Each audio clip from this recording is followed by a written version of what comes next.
We live out in the country, what's left of it. I like it out there for the peace and quiet.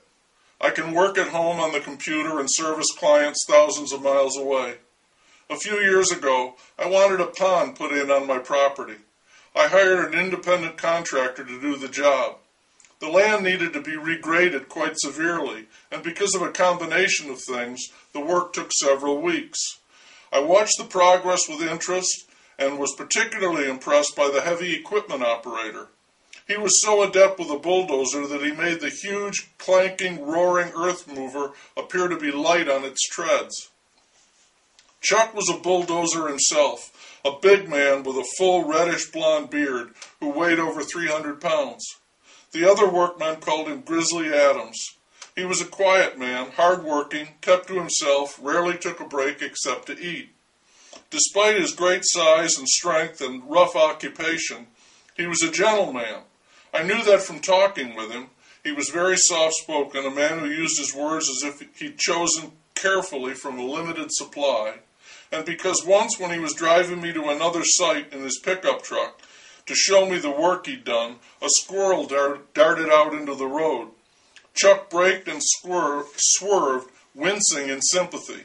The squirrel somehow dodged the wheels of the truck, and Chuck blew out a breath of air, searched the rearview mirror to see the animal scamper away. This story is about Chuck, not me, but I feel compelled to tell it anyway. I would go out in the late afternoon, early evening, and watch the pond take shape. And sometimes Chuck would stop and we'd make small talk about this and that, the weather, and how the pond would look when it was done. Once I must have commented on how hard he worked because he laughed softly, looked away, and said, "Work's a whole lot easier than going home." That remark opened the door to conversations we had in the following days, in which Chuck told me about his wife, Vera. Vera had a weight problem, he said. I asked him what he called his bulk, and he laughed and swatted his hands against his massive chest and belly and said, "I've got no problem with this. It's all me. You got a problem only when you're not happy with what you got." I said I thought that was right enough. Chuck said that Vera wasn't happy. Vera don't like it when she's fat, he said. She'd get doctors to prescribe diet pills for her, which she'd then gobble by the bottleful so she could lose weight. And lose it she would, pounds and pounds, and when she'd reached the point where she'd achieved an attractive self-image, then she'd be unable to resist the compulsion to go out and sleep with strange men. Vera lost weight and turned into a nymphomaniac. Every time she starts to looking good, I know she'll be leaving, he says. It's a craving with her, for the sex instead of food. I looked at him. It's like a sickness, he said. Chuck told me this late one day as the sun was going down and the wind was blowing through the tall grass on a hill we were standing on that overlooked the site of my pond. I didn't say anything when he told me that, just listened to the wind blow. We both continued to stare down into the hole he was gouging out of the earth. He said that sometimes Vera would be gone for 2 or 3 days at a time on her erotic binges.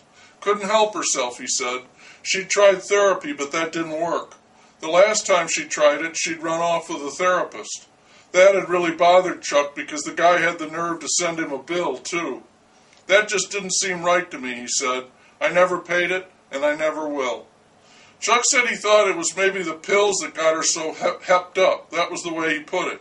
It's a chemical thing, ain't it? He said. Maybe so, I said. Sure it is, he said. Those pills are what make her do it.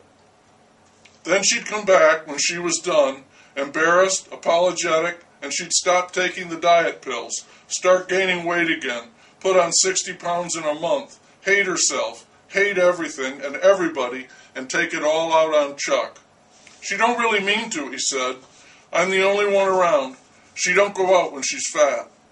She made life absolutely unbearable for him, he said, when she was off the pills and gaining weight. That was why he was never in a hurry to go home. Chuck and Vera lived in a mobile home, and as he was telling me this sad story, it was easy to imagine how cramped those quarters could get, especially when the residents were as big as Chuck and Vera, and her hopped up on those pills. It's almost a relief when she goes away, Chuck said. I saw Vera once, and that was from a distance. I heard her first. She had driven out to see him for some reason.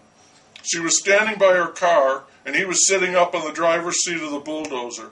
They were separated by 30 yards of open ground. She was shouting at him angrily. She had bleach blonde hair teased up into a beehive and a huge bubble butt squeezed into orange polyester slacks. Her rear end looked like a giant pumpkin.